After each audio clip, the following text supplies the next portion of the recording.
Welcome to Brocker's Forge, and today I'm going to teach you Dice Forge. Dice Forge can be played with 2 to 4 players, takes 40 to 60 minutes, and can be played with players aged 10 plus.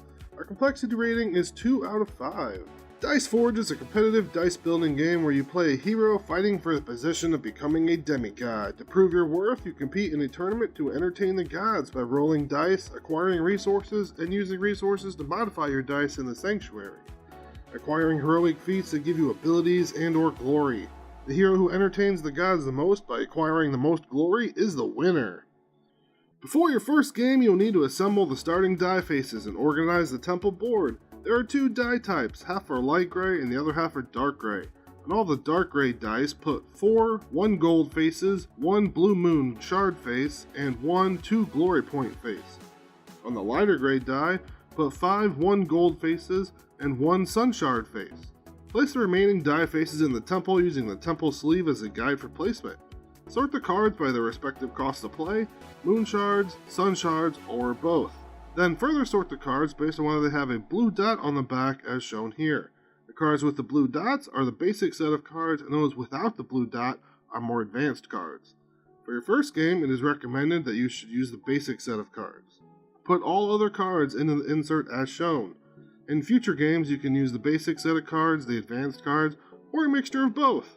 To set up for a normal game, unfold the island board and place it next to the box. If you look at the side of the box, the artwork will align with the island board. Take out the cards that you will be using and place the same number of cards per location as there are number of players in stacks around the island board. The sun and moon cost should match as well as the artwork for each island. Have every player choose their hero. They should take a hero inventory, a hero pawn, and 5 resource markers of their color. Place the resource markers in the 0 of each player's inventory. Place the pawn on the island board on the matching color starting portal. Take a light and dark gray die and place it on your hero board. Take the temple out of the temple sleeve and place it back in the box. If playing with 2 players, randomly choose 2 die faces from each of the 10 pools in the sanctuary and flip them over. They will not be available in this game. Place the round tracker on space 1 of the round track. The youngest player is the first player and is given the first player token. Finally, give the first player 3 gold and each subsequent player clockwise 1 fewer gold. Dice Forge is played in a series of rounds. A round consists of each player taking a turn and then moving the round marker forward 1 space. In a 2 or 4 player game, the game ends after completing 9 rounds, and in a 3 player game, 10 rounds. On a player's turn, all players receive a divine blessing, or in a 2-player game, both players receive 2 divine blessings. To receive a divine blessing, roll both of your dice and apply the effects on the die faces in order of your choice. For the basic dice, you will either receive gold, sun shards, moon shards, or glory. Move the cube of the corresponding track to increase your inventory of that resource. Remember, if playing with 2 players, to do this twice. The active player can now call for reinforcements by using any of the card abilities with this symbol on them. Now the active player can perform an action. They can make an offering to the gods by paying gold to take any number of strictly different die faces from the sanctuary, and then immediately forge the faces by placing them on a die of the player's choice, keeping the removed die in your play area.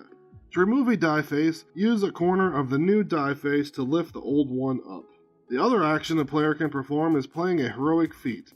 To play heroic feat, choose one of the feat cards that you can acquire and pay the cost. Move your pawn to that island. If there is another player's pawn at the same island, move them back to the starting portal. If you move another player back to their starting portal, the player you moved immediately receives a divine blessing. Finally, the player takes the top card of the stack and applies the immediate effect, if any. Then he places the card face down in one of 3 piles, depending on what type of effect the card has.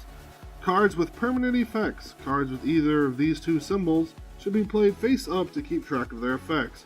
Once per turn, the active player may pay 2 sun shards to perform an additional action. Either make another offering to the gods to buy die faces, or perform another heroic feat to receive heroic feat cards. Afterwards, the active player's turn is over, and the next player clockwise becomes the new active player and begins with everyone receiving divine blessings. When all players have been the active player this round, the round ends. If it was the final round, it is the end of the game. Otherwise, advance the round marker and begin a new round. At the end of the game, calculate your final score by adding all of the glory from your heroic feat cards to your hero inventory, including any 100 glory tokens. The player with the most glory is the winner and earns their place to fight alongside the gods. In case of a tie, players share the victory. Thanks for watching, and that is all you need to know to play Dice Forge. If you like this video and would like to see more, please hit the like button and subscribe to our channel. Click the bell to get a reminder whenever we post new videos, and I'll see you next time.